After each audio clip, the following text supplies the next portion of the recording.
한 나무꾼이 산에 나무를 하러 갔는데 도끼로 나무를 찍는데 도끼가 휙 날아가더니만 연못에 빠져버렸습니다. 그때 산신령님이 나타나서 금도끼를 들고 나타나서 이 도끼가 내 도끼냐 아니야 그러니까 아니옵니다. 그 도끼는 내 도끼가 아닙니다. 조금 있다가 이 산신령이 들어갔다가 다시 나오더니만 은도끼를 들고 나와서 그러면 이 도끼가 내 도끼냐 아니야 그러니까 아니 그 도끼도 제 도끼가 아닙니다. 그러니까 또 산신령이 다시 들어갔다가 새 도끼를 들고 나와서 이 도끼가 내 도끼냐 그랬더니 예, 그 도끼가 제 도끼입니다. 그랬더니만 산신령님이 너는 참 정직하고 착하구나. 내가 너에게 금도끼, 은도끼와 함께 너의 도끼를 돌려주겠다. 그러면서 금도끼, 은도끼, 쇠도끼까지 다 돌려받았다고 합니다. 그 얘기를 듣고 그 동네에 사던 한 나무꾼이 가가지고 일부러 그 도끼를 연못에 빠뜨렸습니다. 그랬다가 산신령한테 뒤지게 혼나고 자기 도끼까지 다 뺏겨버렸다는 이야기입니다. 오늘의 본문에 나오는 이 물에 빠진 쇠도끼 마치 옛날 동화에 나오는 그런 이야기 같지만은 그런 동화 같은 얘기가 아니라 하나님의 예언의 말씀입니다. 할렐루야. 이제 성사학자들이 요한복음에 여러 가지 기적들이 나오고 있는데 이 기적을 연구하면서 내린 결론이 있습니다. 연구 결과 이 엘리사가 행한 12가지의 기적과 요한복음에 나오는 기적이 밀접한 관계가 있다는 것입니다. 요한복음 2장에 보면 예수님께서 가나 혼인잔치 집에서 물을 포도주로 만드셨는데 선지자도 물을 변화시킨 사건이 열왕기하 2장 4절 말씀에 기록이 되어져 있습니다. 예수님께서 보리떡 5개 물고기 2마리로 5,000명을 먹이는 기적이 있었는데 열왕기하 4장에 보면은 엘리사 선지자도 이제 보리떡 20개로 100명을 먹이는 그런 기적을 일으켰습니다. 또 예수님께서 왕의 신하 그 신하를 고치듯이 엘리사도 아람 왕의 신하 나아만을 고쳤습니다. 또 예수님께서 물 위로 걸어오셨듯이 엘리사도 물에 빠진 이 쇠도끼를 떠오르게 하신 사건이 있습니다. 예수님도 죽은 나사로를 살리셨는데 이 엘리사 선지자도 죽은 자를 살리는 기적을 일으켰습니다. 그래서 이것을 볼 때 엘리사는 예수 그리스도의 그림자라는 것입니다. 예수 그리스도를 보여주는 예표라는 것입니다. 요한복음 20장 31절에 보면은 성경에서 기적을 왜 기록했느냐 그 목적이 나오는데 다 같이 읽겠습니다. 시작. 오직 이것을 기록하면 너희로 예수께서 하나님의 아들 그리스도이심을 믿게 하게 하며 또 너희로 믿고 그 이름을 힘입어 생명을 얻게 하려 함이라. 기적을 성경에 기록한 목적이 뭐냐? 너희로 하여금 예수가 하나님의 아들 그리스도이심을 믿게 하려 함이요 또 너희들이 그 예수 그리스도를 믿음으로 말미암아 생명을 얻게 하려 함이니라 그랬습니다. 할렐루야. 그러니까 성경의 기적의 기록을 한 목적은 첫 번째로는 예수가 그리스도이심을 믿게 하며 그리고 두 번째로는 그리스도를 믿어 생명을 얻게 하는데 목적이 있다는 것입니다. 할렐루야. 그래서 오늘 본문의 기적은 악한 시대에 사는 우리들이 하나님을 믿고 구원을 얻도록 하는데 그 기록 목적이 있다는 말씀입니다. 할렐루야. 하나님은 창조주시고 하나님은 우리의 생명의 주관자가 되시고 우리의 구원자 되심을 믿게 하려는데 목적이 있다는 것입니다. 그리고 한 걸음 더 나아가서 우리로 하여금 생명을 얻게 하려고 이런 기적들이 성경에 기록되어 있다고 성경은 말하고 있는 것입니다. 우리도 신앙생활 하다 보면 이런저런 작은 큰 기적들을 경험할 때가 있습니다. 그러면 어떤 사람은 그냥 기적 체험하고 그것으로 끝나는 사람이 있는가 하면은 어떤 사람은 그 기적을 통해서 하나님을 만나고 그리스도를 믿게 되고 구원을 얻는 사람들이 있습니다. 그 사건으로 인해서 그 사람의 삶이 변화되어지는 달라지는 그런 모습을 볼 수가 있습니다. 여러분 우리가 기적을 경험하는 것은 바로 하나님을 만나기 위해서 그리고 하나님을 만나서 내 삶이 구원받고 내 삶이 변화받기 위해서 이 기적을 체험하는 것입니다. 오늘 본문에 기록된 말씀은 이스라엘의 최악의 왕인 최악의 빌런인 아합 왕과 이세벨의 둘째 아들 요람 왕 시대에 있었던 일입니다.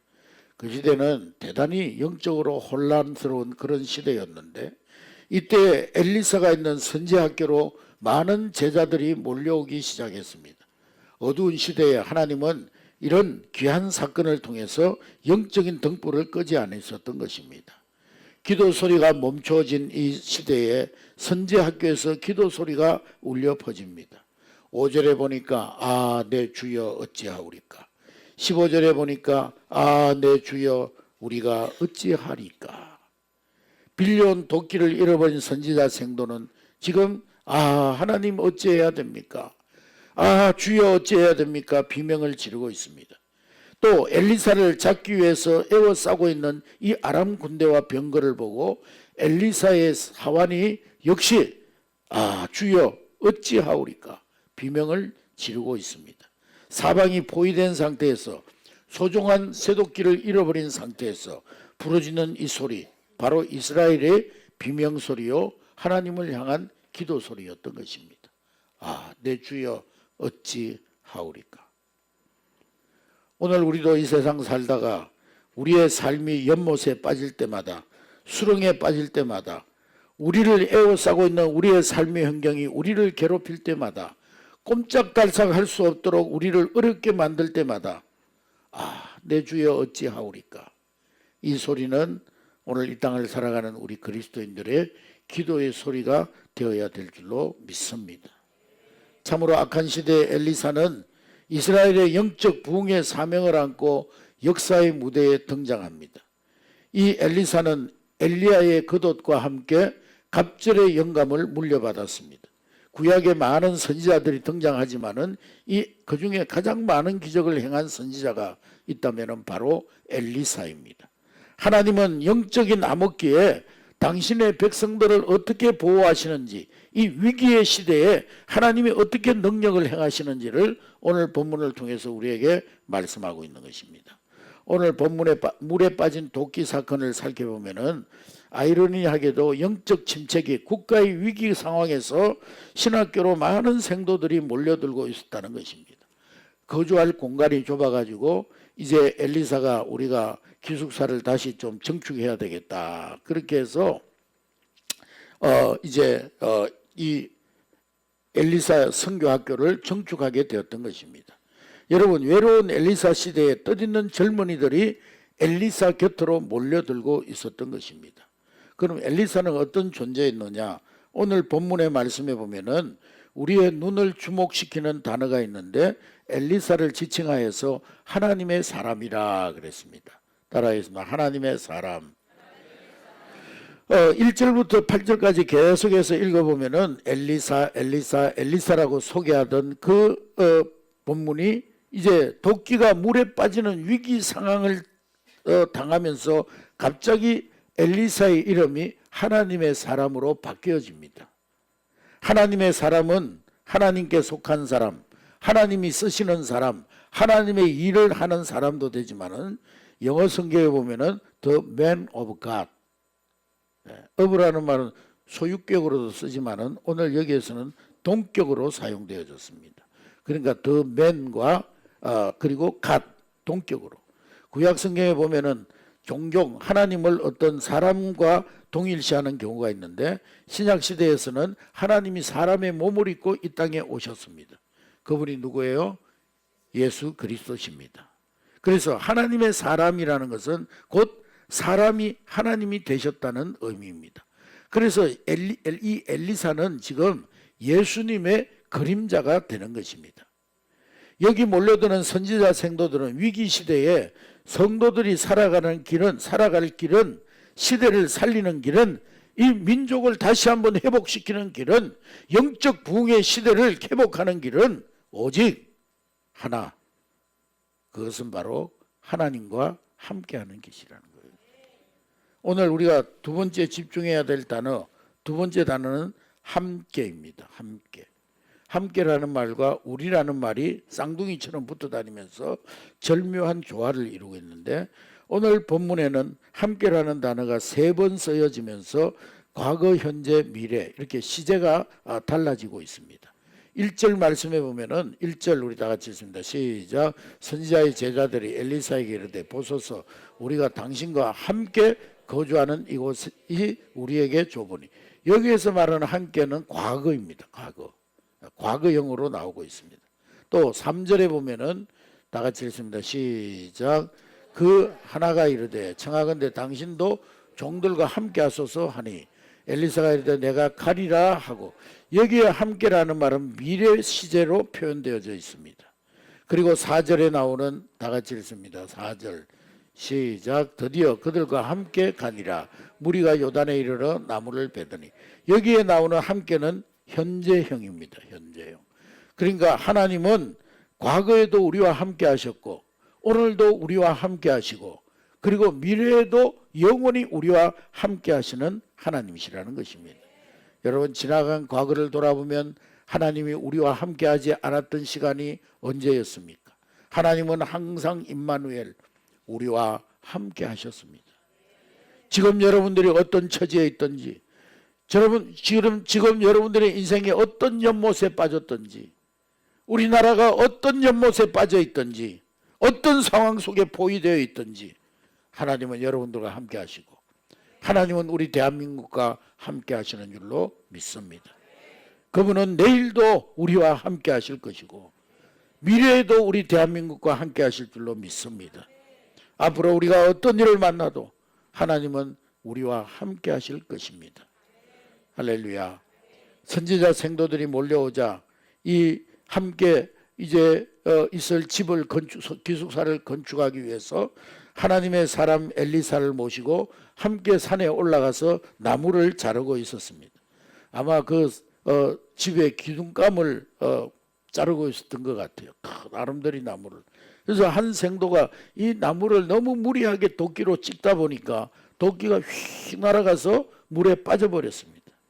요즘이야 뭐 도끼 하나 잊어버리면은 철물점에 가가지고 다시 사면 되지만은 그 당시에는 이 철기 문화가 발달하지 않던 시대여서 이 쇠도끼는요 외국에서 해오든지 빌려와야 되는 그런 아주 중요한 장비였고 큰 자산이었어요. 지금이야 뭐 쇠도끼 몇만 원만 주면 사지만 그 당시에는 오늘로 말하면 포크레인을 가지고 일하다가 이 포크레인 건설 장비가 물에 빠진 것과 같은 그런 상황입니다.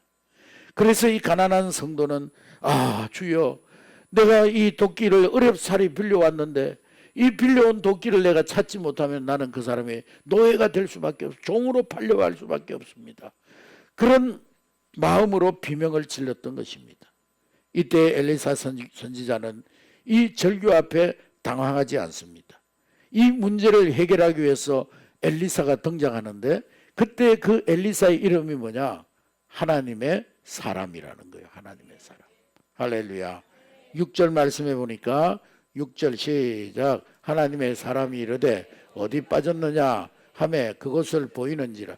엘리사가 나뭇가지를 베어 물에 던져 쇠 도끼를 떠오르게 하고, 물에 빠졌다 다시 떠오르는 쇠 도끼는 영적 침체의 늪에 빠진 하나님의 백성 공동체 이스라엘이 다시 물 위에 솟아 회복될 수 있음을 의미하고 있는 것입니다.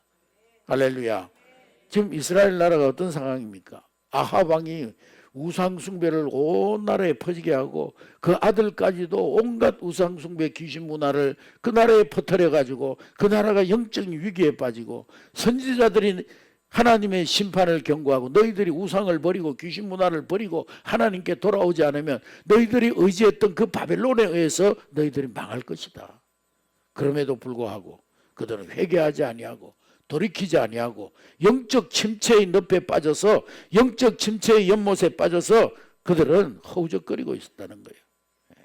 근데 그런 영적 침체의 늪에 빠진 하나님의 백성 공동체 이스라엘이 다시금 물 위에 솟아서 회복될 수 있음을 오늘 하나님은 이 쇠도끼 사건을 통해서 말씀하고 있는 것입니다.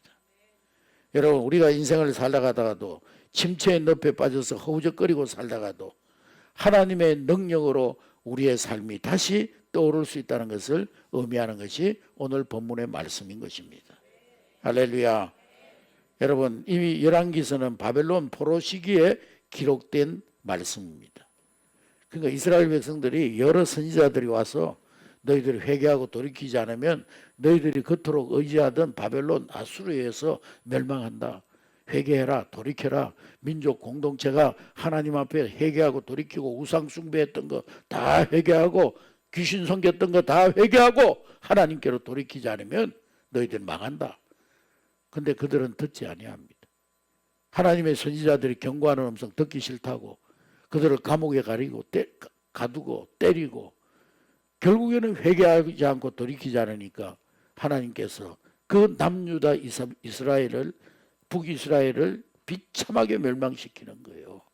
시드기야 왕은 눈알이 뽑히고 쇠사슬에 묶여서 질질질질 개 끌려가듯이 끌려가고 그 나라는 완전히 망해서 이 바벨론에서 70년 동안 포로 생활을 합니다.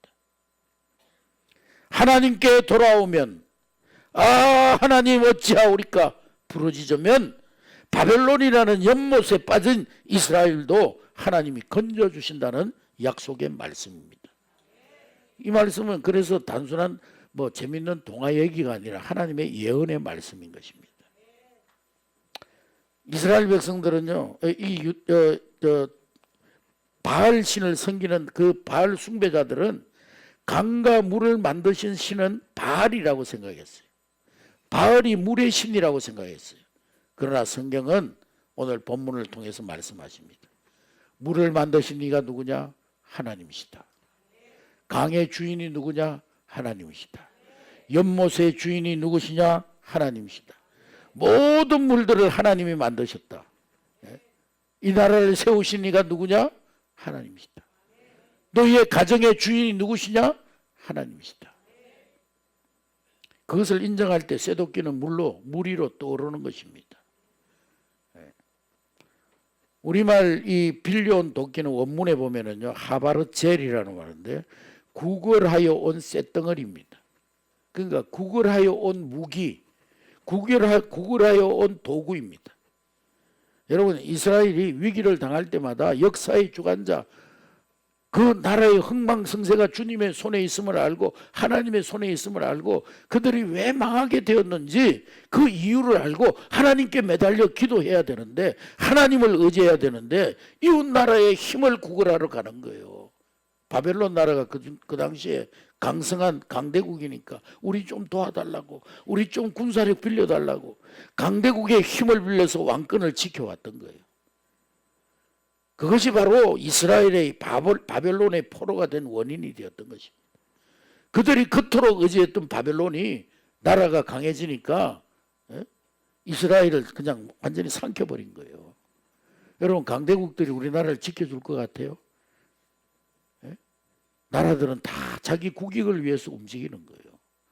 남의 나라 위해서 움직이는 나라 없어요. 다 자기 나라의 국익을 위해서, 자기 나라의 국익에 유익이 되면은 도와주는 것이고, 자기 나라의 유익이 안 되면은 언제라도 돌아서는 것이 국제관계예요. 근데 이 이스라엘 백성들이 바벨론이 자기 나라를 영원히 지켜주리라 착각한 거예요. 착각. 그래서 성경 기자도, 오늘 이 본문을 쓴 성경 기자도 바벨론의 포로로 끌려가 가지고 가만히 생각해 보니까 물에 빠진 이 쇠도끼는 이스라엘의 패망을 의미한다는 걸 깨달았습니다. 근데 부르짖어 기도했더니 기적적으로 떠오른 도끼, 그 뭐냐? 하나님의 약속의 말씀으로 해석하고 있는 것입니다. 하나님께서 이스라엘 백성들의 멸망을 선포하시면서도 한편으로는 너희들이 70년 동안 바벨론의 포로 생활할 것인데 그때라도 깨닫고 회개하고 모든 우상을 버리고 오직 하나님 유일신 신앙을 회복하고 돌이키면 내가 내 나라를 회복시켜 주실 것이다. 그 약속의 말씀으로 해석하고 있는 것입니다. 바벨론의 포로 땅에서 하나님께로 돌아가면, 함께 우리가 하나님 앞에 회개하고 부르짖으면 바벨론 연못에서 우리는 해방받을 수 있다. 구원받을 수 있다. 그것을 믿고 당당히 선포하는 것이 오늘 본문의 말씀입니다. 할렐루야. 이스라엘 백성들은요, 타이타닉호처럼 지금 마지막 침몰에 가면서도 하나님께 부르짖지 않았습니다. 하나님께 돌아오지 않았어요. 그저 이웃 나라에서 빌려온 무기로 군사력을 빌려서 그 나라를 지탱하려고 했어요. 그러다가 쇠도끼가 물에 빠져버린 거예요. 여러분, 빌려온 그것, 구걸해온 그것, 이웃 나라의 군사력 아무것도 아니라는 거예요. 오히려 그 도끼날이 자기를 치기 시작한다는 거예요. 그게 바벨론이 되었고 그게 아수르가 되었다는 거예요. 그들이 그토록 의지했던 바벨론 아수르에 의해서 완전히 멸망되어 버린 거예요. 여러분, 오늘 우리는 똑똑히 기억해야 됩니다. 우리의 구원자는 오직 여호와 하나님이십니다. 여러분의 가정의 주인은 오직 여호와 하나님이세요. 이 나라를 지키실 이는 오직 여호와 하나님이십니다. 역사의 주관자는 오직 여호와 하나님이십니다. 하나님만이 영원히 우리와 함께 하시는 거예요. 지구촌의 문제, 우리 사회의 문제, 한국교회의 위기, 이 나라의 위기, 여러분 가정의 문제, 자녀의 문제, 지금 우리가 겪고 있는 이 위기, 나를 에워싸고 있는 문제 상황, 오직 하나님의 손에서 구원받는 줄로 믿습니다. 오직 하나님의 손에서 해결받아야 되는 거예요. 다른 걸로 해결할 수가 없는 거예요. 그래서 하나님의 사람들은 문제 앞에 절망하지 않는 것입니다. 왜? 하나님, 우리 아버지는 문제보다 훨씬 더 크신 하나님이시니까. 우리는 물에 빠졌지만은 그분은 물을 만드시는 분이시기 때문에, 우리는 물에 빠져 허우적거리지만은 역사의 주관자는 우리 하나님이시기 때문에. 사랑하는 성도 여러분, 우리 인생에 문제가 없을 때가 언제 있었습니까? 문제 하나 해결되고 나면 또 다른 문제가 오고, 한 산을 넘고 보면 또 다른 산이 찾아오고, 터널을 지나고 나면 또 다른 터널이 찾아오고. 그런데 문제가 큰 게 문제가 아니고 문제를 해결하시는 하나님을 떠났다는 게 문제예요. 너 어디에 빠졌느냐? 오늘도 내가 물에 빠졌을 때 나를 건져주실 분은 오직 여호와 하나님이십니다. 나를 건져주시고 구원해 주실 분은 오직 여호와 하나님 한 분이십니다. 이 나라를 위기에서 건져주실 분은 오직 여호와 하나님 한 분뿐이십니다. 할렐루야. 여러분, 물속으로 날아간 도끼 앞에서 생도들이 내 주여 어찌하오리까? 이건 빌려온 것입니다. 바벨론의 엄청난 위력 앞에 포로로 끌려온 이스라엘 백성들은 똑같이 내 주여 어찌하오리까 절규합니다. 그때 성경 저자는 우리에게 묻고 있는 것입니다. 네 눈에는 바벨론의 위용만 보이느냐? 바벨론보다 더 크신 하나님의 위용은 보이지 않느냐? 네 눈에 뭐가 보이느냐? 바벨론의 위용이 보이느냐? 그보다 더 크신 하나님이 네 눈에 보이느냐?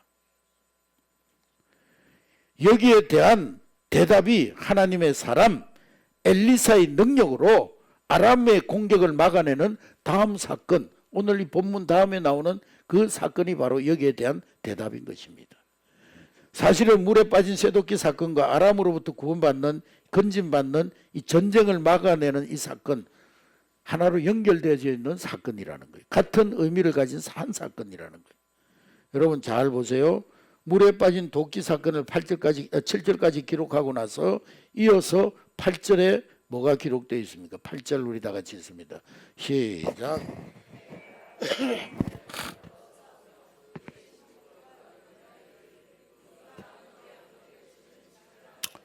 네, 그때에 그렇게 말씀하고 있는데요. 이제 그때 그러면서 접속사로 다음에 나오는 이 아람 군대가 지금 막 이스라엘 쳐들어와 가지고 예루살렘 성을 뺑뺑 둘러싸고 포위하고 있는 상황. 그 상황과 쇠도끼가 물에 빠진 상황은 똑같은 상황이라는 거예요. 지금 이스라엘 민족이 똑같은 그런 상황이라, 같은 사건이라는 거예요. 감옥에 두 사람이 갇혔는데 한 사람은요, 내가 억울하게 잡혀가지고 여기 들어와가지고 내 나가면은 그놈들 다 죽여버릴 거라고 땅을 치면서 통곡하면서 막 땅 먼지를 쥐어 뜯으면서 마룻바닥에 먼지를 쥐어 뜯으면서 원망하고 불평하고 그놈들 다 죽여버릴 거라고, 그놈들 아주 나쁜 놈들이라고 막. 그러나 한 사람은 내가 어쩌다 실수하고 여기 들어왔지만은 내가 여기서 개가천선하고 앞으로 나가서는 정말 새 사람이 되어가지고 나의 밝은 미래를 설계하며 살리라. 밤하늘에 반짝이는 별들을 헤아리면서 희망찬 내일을 기약합니다. 희망을 꿈꿉니다. 사막을 여행하는 두 사람이 있었는데요. 한 사람은 아이고 물이 반병밖에 안 남았네 그러고, 한 사람은 아니 아직도 물이 반병이나 남았네. 아프리카에 신발을 팔러 간 두 사람이, 한 사람은 아프리카에 와보니까 신발 신는 사람이 한 사람도 없네. 신발 잘 팔리겠다. 어떤 사람은 아이고 아프리카 와보니까 신발 신고 다니는 놈이 한 놈도 없네. 신발 팔기는 다 걸렸네. 얼마나 다른 차이입니까? 민수기 13장에 보면은 이 가데스 바네아에서 12명의 정탐꾼을 모세가 이 가나안 땅을 정탐하라고 오라고 보냈는데, 돌아와서는 똑같은 땅, 똑같은 상황을 보고 왔는데도 10사람은요, 아이고 우리는 그 사람들 앞에서 메뚜기 같아요. 얼마나 그 사람들 거인인지, 우리가 거기 들어가면은요 뭐 싸워보기도 전에 다 죽고 말아요. 절대 안 돼요. 못 가요. 막 원망하고 불평하고, 모세가 우리를 인도해가지고 이렇게 다 죽게 만든다고. 그러나 여호수아 갈렙 두 사람은, 그들은 거민일지라도 하나님이 그 땅을 우리에게 주셨다. 그들은 우리의 밥이다. 하나님이 주신 약속의 땅이다. 하나님이 우리와 함께 하시면 저들은 우리의 밥이다. 여러분, 저들은 거인이다, 우리는 메뚜기다 하는 말과, 하나님이 우리와 함께 하시면 저들은 우리의 밥이다, 얼마나 엄청난 차이가 있는 말입니까? 여러분. 아람이 이스라엘을 치기 위해서, 그리고 이스라엘 왕을 잡기 위해서 은밀한 작전을 세우고 매복을 합니다. 엘리사는 아람 집무실에서 전략을 세우는 밀담을 다 알고 있어요. 엘리사는 하나님의 사람, 엘리야사는 기도하는 사람이니까, 기도하니까 하나님 다 지혜를 주시는 거예요. 엘리사가 이스라엘 왕에게 이 모든 전략, 이 모든 매복 위치를 다 알려줍니다. 그래서 아람은 매번 쳐들어왔다가 헛다리만 짚고 실패하고 돌아갑니다. 그래서 아람 왕은 틀림없이 저 이스라엘 나라에서 보낸 첩자가 우리나라에 있을 것이다, 내통하는 간첩이 있을 것이다, 그러면서 소리를 지릅니다. 그때 한 장수가 엘리사에게 이야기를 합니다. 아람 왕은, 그때 한 장수가 엘리사 얘기를 하는 거예요.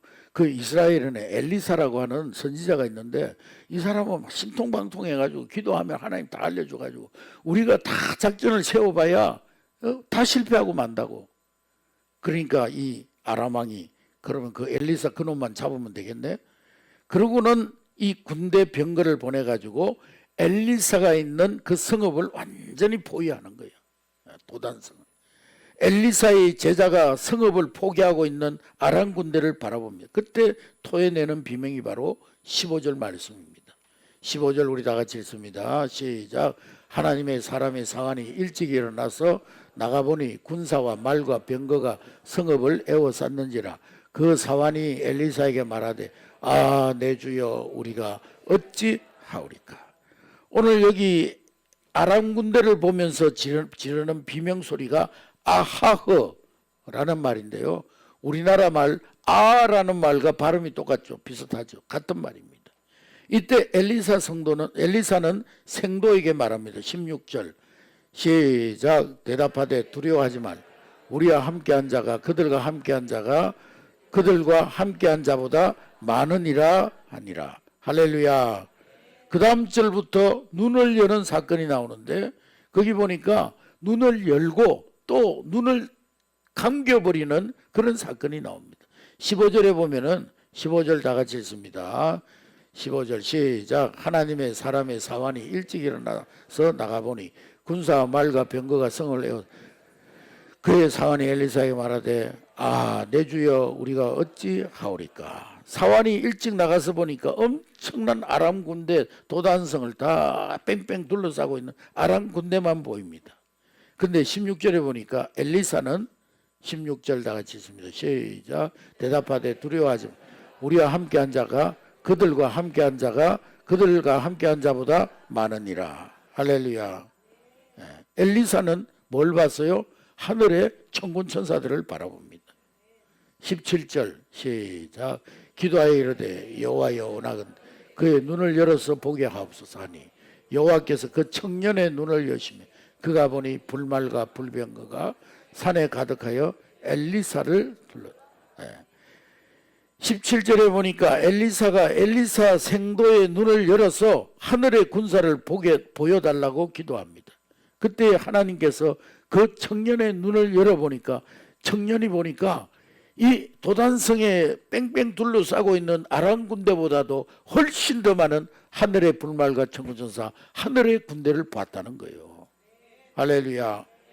그리고 포위되고 있는 사람들의 눈을 감겨버립니다. 18절 시작. 아람 사람이 엘리사가 여호와께 기도하여 이르되 원하건대 저 무리들의 눈을 어둡게 하소서 하며 엘리사의 말대로 그들의 눈을 어둡게 하소서.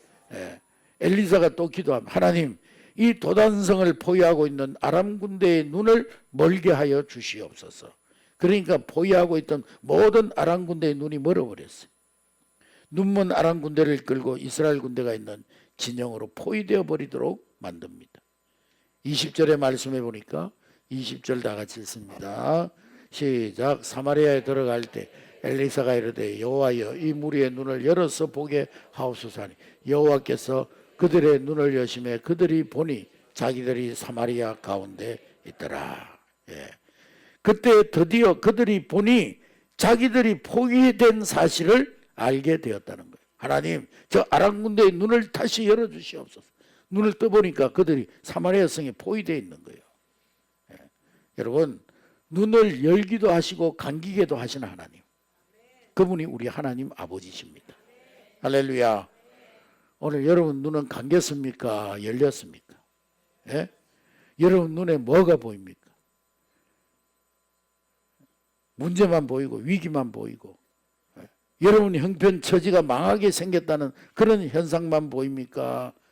아니면 문제보다 더 크신 하나님, 모든 인생의 생사복을 주관하시는 하나님, 이 나라의 흥망성쇠를 주관하시는 하나님, 역사의 주관자 되신 하나님, 그 하나님이 여러분 눈에 보이십니까? 여러분을 둘러싸고 있는 뺑뺑 둘러싸고 있는 아람 군대 같은 문제만 보입니까? 아니면 그 아람 군대보다 훨씬 많은 하늘 군대, 도우시는 하나님의 손길, 하나님의 군대가 보입니까? 아이고 도무지 살 길이 없다. 사방으로 우겨 쌓임을 당하고 앞길이 캄캄하고, 아니면 나아갈 여러분들의 길과 희망과 기회의 땅이 보입니까? 여러분 눈에 뭐가 보입니까 도대체? 오늘 본문 말씀은 그걸 우리에게 묻고 있는 거예요. 너희 눈에 보이는 것이 뭐냐? 여러분 오늘 우리의 시대 상황 정말 물에 빠진 쇠도끼와 같습니다. 탄핵 정국, 외교 안보, 경제, 미래 불투명합니다. 겹겹이 우리를 에워싸고 있어요. 정치 위기에 빠지고 군사적인 위기에 빠지고 경제 위기에 빠지고, 교회들 어렵지 않은 교회가 어디에 있습니까? 교회 공동체도 허우적거리고 있습니다. 이때 오늘 우리가 해야 할 일이 무엇이겠습니까? 내 주여 어찌하오리까? 주여 어찌하오리까? 오직 하나님의 음성을 듣기 위해서 주께 나아가서 주여 어찌하오리까? 빌려온 새도끼가 빠졌나이다. 주여 어찌하오리까? 부르짖어 기도할 때 하나님은 오늘 우리를 이 기가 막힌 인생의 수렁에서 연못에서 우리를 올려주실 줄로 믿습니다. 주여 어찌하오리까? 선지 생도들이 부르짖어 기도할 때 물에 빠진 쇠도끼가 떠오른 것처럼 주여 이 나라를 어찌하오리까? 주여 우리 가정 우리 자녀들 어찌하오리까? 하나님 앞에 정말 겸손하게 무릎 꿇고 기도할 때 우리를 기가 막힌 인생의 수렁에서 우리를 끌어올려 주실 줄로 믿습니다. 여러분을 에워싸고 있는 모든 문제 상황을 물리치고 여러분들의 눈을 하나님께서 열어주셔서 새로운 기회를 보게 될 줄로 믿습니다. 여러분이 다시금 하나님이 눈을 열어주셔서 은혜의 땅을 밟게 될 줄로 믿습니다. 하나님께서 오늘 이 모든 위기를 기회로 희망으로 만들어내게 될 줄로 믿습니다. 여러분 가정의 주인은 하나님이십니다. 이 나라의 이 역사를 주관하시는 분은 여호와 하나님이십니다. 그렇다면 우리가 하나님께 주여 이 나라를 어찌하오리까 기도해야 되지 않겠습니까? 서로 원망하고 서로 악마하고 서로 적대시하고 서로 분열과 다툼으로 갈라져 나간다면 이 나라가 어찌 회복될 수가 있겠습니까? 우리 모두가 하나님 앞에 회개하고 이 민족의 죄악을 회개하고 하나님 앞에 바로 서지 못했던 지도자들의 죄악을 회개하고 하나님 앞에 바로 서서 기도할 때 하나님 이 땅을 회복시켜 주시고 이 땅을 새롭게 고쳐주시고 이 나라를 반석 위에 단단히 세워줄 줄로 믿습니다.